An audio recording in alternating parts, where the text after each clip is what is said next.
Hey guys, Adam here from DirectionTrader.com. Let's do today's mid-morning looking forward video. It's about 9:30 here on the West Coast, 11:30 Central. Having a little bit of a pullback in the markets, but yet a lot of indecision. Earlier in the trading room when we had this big drop in the market, I wasn't getting short. A lot of guys were asking why not. I'm saying there was no volume on this sell-off as we opened up this morning. So sure enough, we came down here, found some support on the stock index futures, and had a nice little rally here mid-morning. Since then, we've had a nice sell-off, had a nice pop, and we're just kind of indecisive at the moment right now. So the reason I started out showing you the Dow here rather than like the S&P as usual, the Dow's holding a little bit stronger than any of the other indexes. It's still above its 50 period moving average. It's actually sitting right at its 21 period moving average here. Had a lot of people ask me why I'm still talking about the upside, and to be honest with you guys, I am kind of neutral bias right now on the stock indexes. I have to remain somewhat bullish from a swing trade perspective. From an intraday perspective, when it's selling off, it's selling off. But from a swing trade perspective, we're still in an uptrend, guys. This is simply a pullback in an uptrend. And that's how I have to treat it until we can start breaking some support. As you see here, we have two instruments breaking support, two of them not. Look here at the Dow. The Dow has its last swing low way down here. We're not even near the support on the Dow. So it's holding very, very strong to the upside.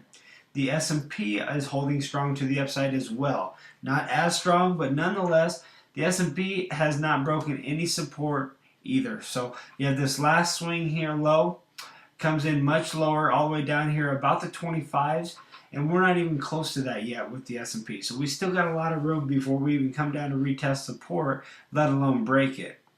And then let's go over and look at the Russell and the NASDAQ. The NASDAQ first. The NASDAQ has broken through its support. As you see here, we broke through support all the way back on Monday, and then we've not been able to close until yesterday. We closed below it, and now we're pushing on down to test new support.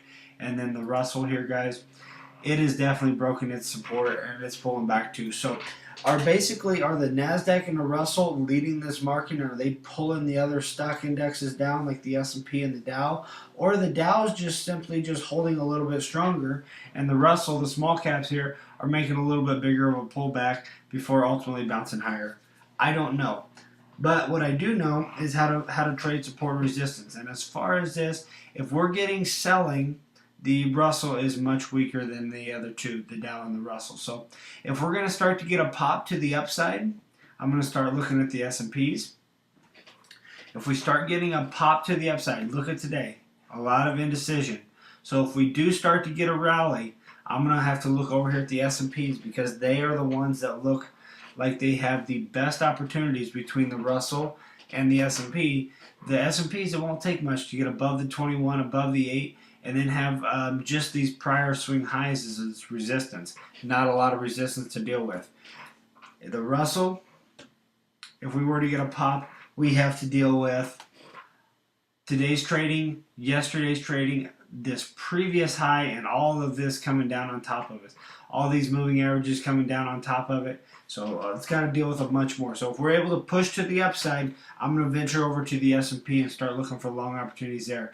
If we start to tank, if we start to drop to the downside, meaning we start to break through these lows and push lower, the Russell is the clear winner. After we get through these lows here, the Russell's got absolutely nothing to stop it. You see over here? All the way down here is the next line of support, and that is a dramatic drop. So if we do start to get selling, we start to get this big selling to the downside, we start to break through lows and get more and more selling pressure. The Russell has a ton of room to run here, but if we start to get a little bit of a rally, a little bit of a pop back to the upside, I still believe in the S&P being the better opportunity. I would like to see the S&P get above them 4650s. If you've watched my videos for any length of time, you've heard me talk a lot about this 4650 level. If we can get above there and start to get some momentum, I see this thing just continuing its uptrend. So I am really indecisive from a swing trading perspective. Intraday's perspective, I've just been going with momentum. But from a swing trading perspective, we've really been chopping sideways here, guys. We've had about a month here of sideways action, so time to be real cautious here and wait. But if we can start getting some momentum here, I'll look for the S&P's long. If we start to see this market tank and drop some more, I think the Russell is a better option for us to the short side. So hope this helps, guys. I hope you like these videos. If you have any questions about anything that I have in here, feel free to email me, adam@directiontrader.com. If not, I will see you in tomorrow's video. You guys have a good afternoon.